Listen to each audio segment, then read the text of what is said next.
কারা কারা আছো আমার মতন মানে ছোট ছোট মাছ খাওয়া, এগুলি মলা মাছ লইছি। আবার এই বড় মাছ লইম 2 পিস মাছই বানাই আলু দিয়া ঝোল বানাইম। তো দেখতে তাও ভিডিওটা যদি ভালো লাগে আমার পাশেই থাকবা, একটু শেয়ার করবা, একটু ভালোবাসা দিবা, এটাই কথা। আসসালামু আলাইকুম প্রিয় ভাই বোনেরা, কেমন আছো সবাই? আশা করছি ভালো আছো, আল্লাহ রহমতে আমিও ভালো আছি আলহামদুলিল্লাহ। সকাল সকাল ভিডিওটা শুরু করে দিছিলাম। এই যে দেখো আমি মেরা ভিটা বানাইছিলাম, এগুলো তেলও বাজ্যা লইতেছি, মানে একটু চা নাস্তা করবো আর হি মুহির ডাইল আছে, ওগুলা দিয়াও খামো, চা দিয়াও খামো। তো সুন্দর করে বাজ্যা আমি চাটা খাইয়া লই, তারপরে একেবারে রান্নার প্রস্তুতি শুরু করে দিই।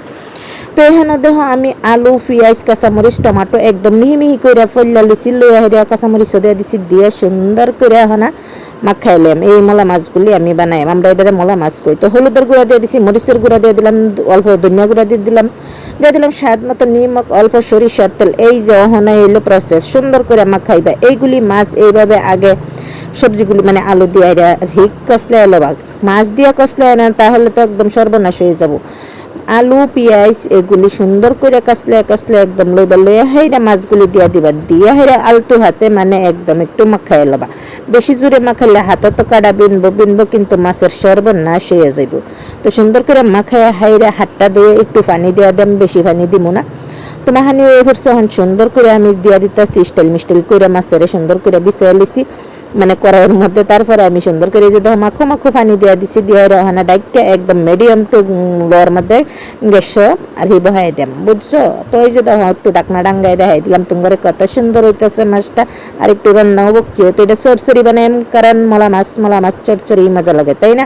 তো এই যে দেখো রান্নাটা হয়ে পড়ছে। এইটা রান্না একদমই মানে সহজ রান্না, আর মানে কোনো জঞ্জট নাই। দেখো কত সুন্দর হয়েছে, লোভনীয় দেখতে, তাই না? তো চলো, এই যে 2 পিস মাছ, বড় মাছ লইছিলাম, তো ছোট মাছ হইলে তো আর হইব না, ঝুল বানাইম। তার লেগে কড়াইয়ে তেল দেওয়া হইলে সুন্দর করে পেঁয়াজ দিয়ে মশলা সবগুলা দিয়ে দিলাম, মরিচের গুঁড়া, হলুদের গুঁড়া, জিরা ধনিয়ার গুঁড়া দিয়ে হাইরা সুন্দর করে কষায় হাইরা আর আলু আর টমাটো দিয়ে দিলাম। অল্প মাছ, অল্প আনাইস, অল্প তরকারি হইব, ঠিক আছে? সুন্দর করে কষানির পরে একটু ঝোল দিয়ে দেন, কারণ আমি টমাটো আলুর ঝোল বানাইতেছি। বড় মাছ ছিল, এই মাছটা ছিল বল মাছ। তো সুন্দর করে এখন একটু কষায় হাইরা পানি দিয়ে দিলাম, পানি দিয়ে হাইরা একদম একটু রান্না করে লই স্বাদ মতো কি কই স্বাদ মতো বলে একটু সুন্দর করে রান্নাটা করে লই। একটু জাল হইলে যত জাল হইব ততই সুন্দর হইব। তো আমার ঝোল থাকতো তরকারিরা, তাই আমি একটু ঝোল রাখতাম, তোমরা চাইলে একদম গাঢ় হিসাবেও রাখতে পারো। তো তরকারিটা আমার সুন্দর করে পড়ছে, কাঁচামরিচও দিয়ে দিছিলাম, খুব সুন্দর হয়েছে তরকারিটা। এখানে আরেকটা তরকারি রান্না হয়েছিল।